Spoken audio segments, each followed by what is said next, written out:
I feel the most at peace with you, no matter where we are, whether it's in Brooklyn, whether it's in Chicago, LA, Mexico City. Oh, honey. Whether we're in the club, whether we get kicked out of the club. Oh, that part.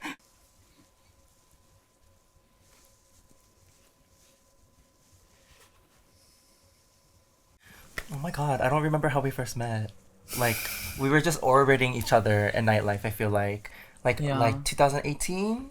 Like that era? Bubble tea, Slasians, we're in Exactly. rain. We were just seeing each other out a lot. I do not remember the first time, but I just remember the impression that I had of you. I'm like, this person has a certain, like, confidence. Obviously, that's a word you get a lot describing you. But not just confidence, like, you seemed like you knew how to work a room. You knew how to light up the room. You knew how to, like, enter and, like, not just command energy for yourself, but command energy to, like, keep that energy flowing and moving. I saw you on stage performing at Bubble Tea a lot. I was like, who is this fabulous person? But we never really got a lot of time to, like, one-on-one kiki that much in the beginning years. Yeah. I feel like every time I would see you, like, my first impression was just you were always smiling and dancing, and you were just such, like, a joyous person to be around. And that energy was so infectious. But I feel like the first moment I really dived deeper was when I was in LA by myself. It was like 2021, right? Like out of COVID, we were able to travel. Yeah. And then, I didn't really know anyone in LA. It was my first trip going out there by myself and just kind of doing what I wanted to do. But I remember, like, I walked into Lee's apartment and you were there, and I was like, oh, family. Like, I just, like, because it was like, I just felt so comfortable, and it was just, like, immediate. And yeah, I felt like from there, I was very, very comfortable with you. Yeah, that trip was, like, the first time we really got a key and go out and, do maybe some, let's not mention. Yeah. But also, I think that was like when I was able to like eat with you. Like we went to Pochangdong, soondubu, and then I was like, oh my gosh, I really like how well you eat food, because I think that's like a bond we have. Like we love food, and it just makes our friendship even more fun because we have our big back journeys, and I love it. I think that was when I knew that we could work together in a really easygoing way. Like when we are together, it doesn't even feel like work. It's like, girl, can you do this? Oh my god, yeah, like let's like we're like kikiing through it. And I think I always had you in mind when I started Bias, my K-pop party, and I was looking for performers to perform, and of course I want to spotlight the Asian girls, my Korean girls, and you were just someone that I was like, I knew how to book, so booked you for the first party. I remember you came in and you just like, you served exactly what I needed, like Brooklyn K-pop idol, and you were exactly that. And I didn't have to explain anything. You just showed up and you knew exactly what to give, and that's when I was like, oh, this is someone I need to continue working with. The more you were kind of part of Bias, the more I saw that you were showing up and being really available and giving us a lot of ideas and suggestions in a way where I could tell you believed in what we were doing, and so you wanted to help supplement it and help it grow. And not just in a way where you're like, I need a gig, I'm trying to get my foot in. I really felt like you were just fortifying what we were working on. And thankfully, it just really aligned. Like, we're both big K-pop geeks. So it just was really easy and fun. Especially our relationship with K-pop, so meaningful, because I do feel like we are like healing these parts of us when we were younger, and obviously now we get to like make our own rules and like create our own like environments. But I definitely feel like the reason I chose to stand behind you and Bias and push you further was because I think I say this a lot to you, like you are really intentional for the things you do and the purpose that you really like seek out. And after the first Bias, I immediately knew that like you started something that like we're gonna obsess over. Yeah, it really was. I mean, people would come up to us, especially you, and be like, when's the next one? I know. When's the next one? When's the next one? When's the next one? Like they were obsessed. Yeah. I think that was really refreshing, especially at a time where we were coming out of COVID. Yeah. Yeah. It's been nice. We've been able to kind of maybe start as friends through nightlife, through overlapping scenes, and then start getting working together on projects. So the time spent together is like, we're learning how to work with each other. But then through that, spending a lot of time together, we naturally have such a synergy that, spending time outside of work, it's like, I just love being with you in general. Like, bitch, you're down, bitch, do anything. Like, there was a point, there are points where I'm like, is this too much? Like, are we seeing each other too much? Like, No, am there I was being a point. annoying? There was a point No, where I we were know. like, wait, I haven't gone home in a couple days. Yeah. Like, no. But I mean, I just told you a couple hours ago, like, yes, aging is scary, but like, I feel like I'm not like, no time is going by. Yeah. It's so much fun. Yeah. Because when we're together, we just get to be kids. Yes, We're just two and kids I playing around. realize you are my best travel buddy. Oh, yeah. We know that by Like, now. that's when I knew I could feel really safe with you. Mm-hmm. I mean, Chicago was a really big turning point for me. Mm-hmm. Obviously I have a lot of pain going to Chicago. I don't have a relationship with my dad's side of the family.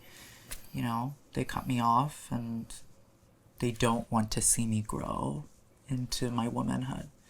And I think when we went there, I was really scared. But like traveling with you and being able to create my own memories there, that's when I knew, like, I was like, oh, like, I feel the most at peace with you, no matter where we are, whether it's in Brooklyn, whether it's in Chicago, LA, Mexico City. Oh, honey. Whether we're in the club, whether we get kicked out of the club. That part. It's, yeah, I'm really, really happy that I get to share these moments with you. Yeah, same. I feel like community for us is obviously a big thing. You and I work overtime on showing up for our community and, providing a community and working with any community, whether, it's a job or whether, it's an event, just anything. I think what I realized with you is, yes, the grand picture of community, that's nice. And with bubble tea or any community we're in, yes, I feel accepted. But as I grow with you, I realize the little family we're creating with KISS, with everyone that helps us with KISS. Yeah. I feel like along the way we've found these Korean Americans who all have like a common denominator of like proving something for themselves, and they see that in us, as in KISS, and they believe in us. And then with Henry's accident, like, I think of like the tiny little Korean family that we were just in Henry's apartment eating, Korean fried chicken and tteokbokki and like playing Super Smash Brothers. I was like, now I understand what community means when we're out in the streets, when we're protesting for what is right, but like what it's like to be in a really tiny room and like heal together. I was like, oh, this is a whole different community that like is organically like growing in front of me. And I think I'm still learning how to nurture that the best way and feel present.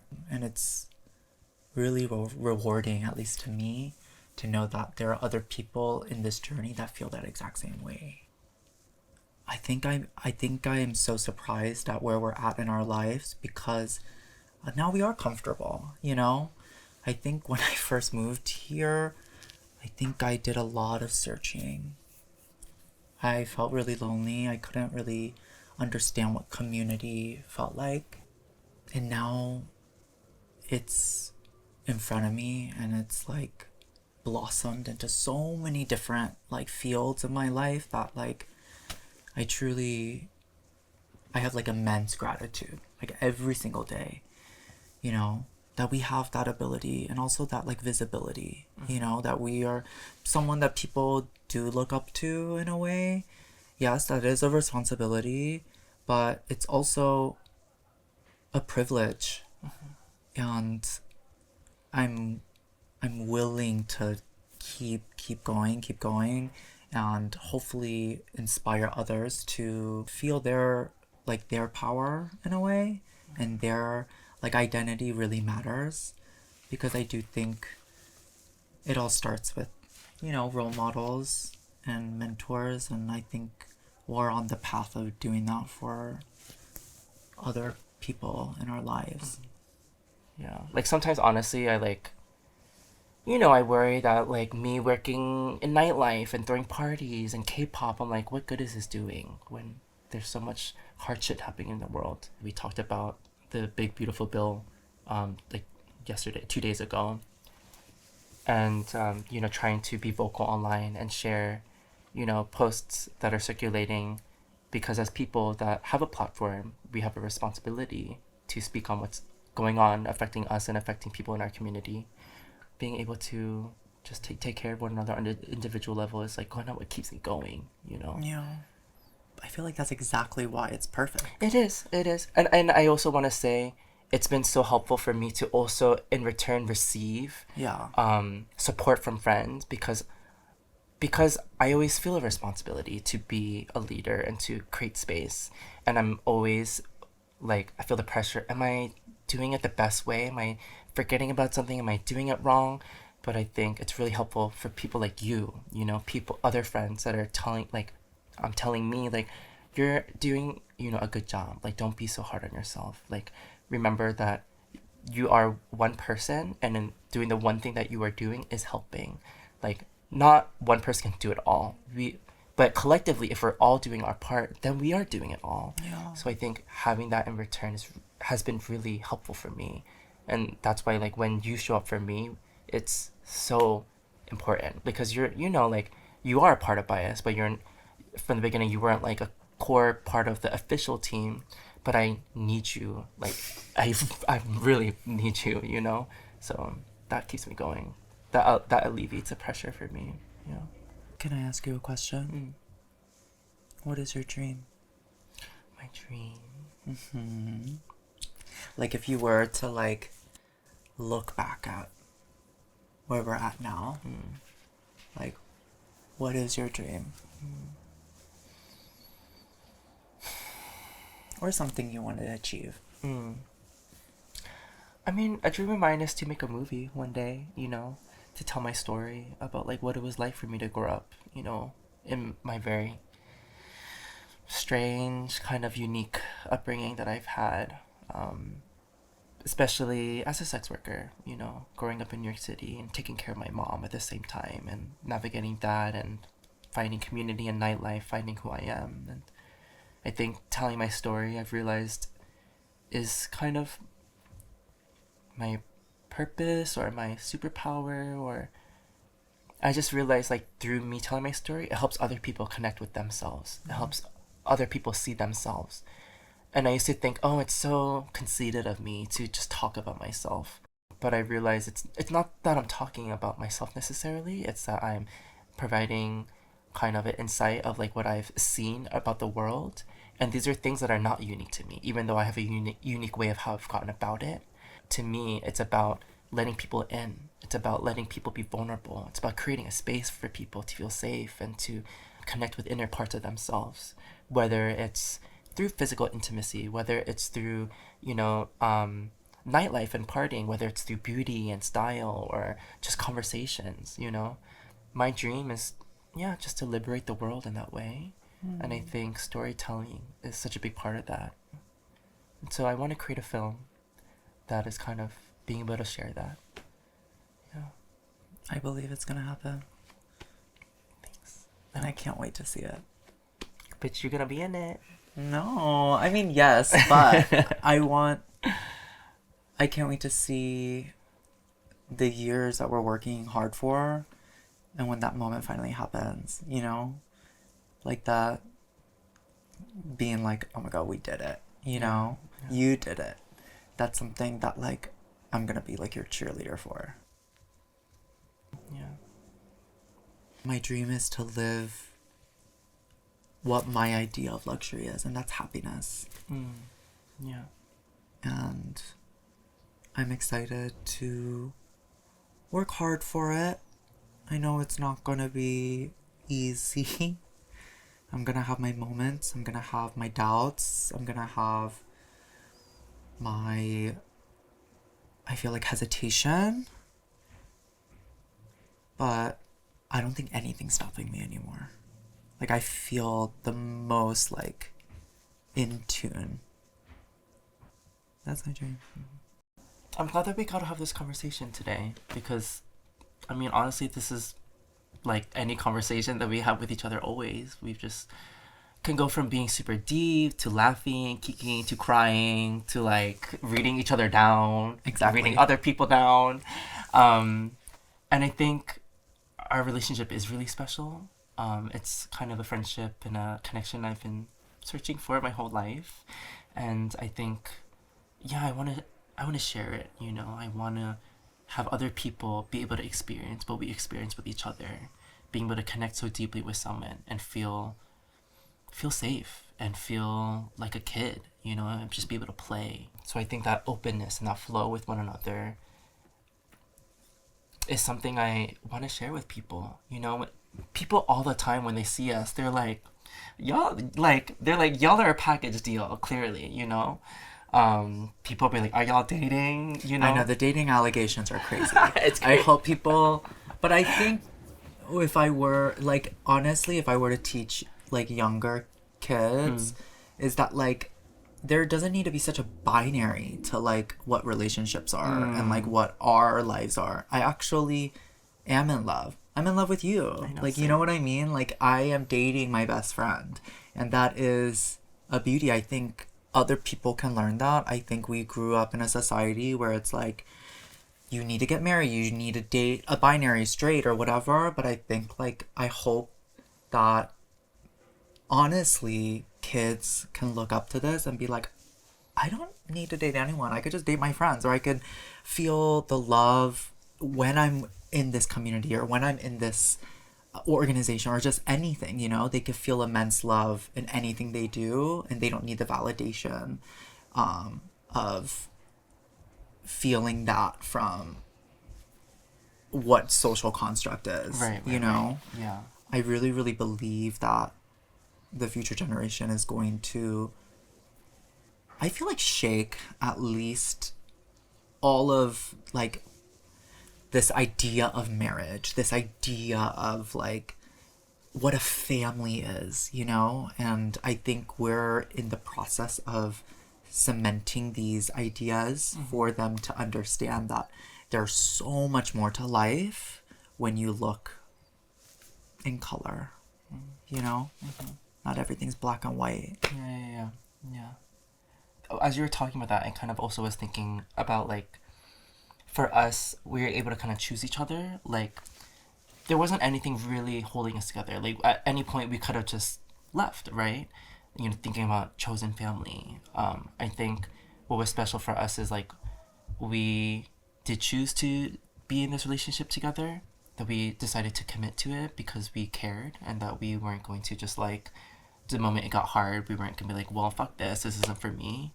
It takes effort, right? At the end of the day, if you love someone, if you want something, if you want someone in your life, it does take effort, right? Obviously, with you, it feels effortless. And I think that's the beauty of this.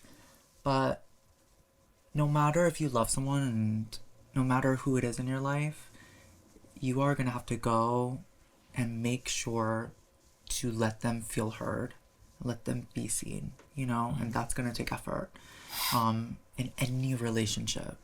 And I think, you know, as we kind of go along day by day with us, we're learning that. And that's something that, like, feels, like I always say, rewarding, you know? Like, I'm like, oh, this feels really nice. Yeah.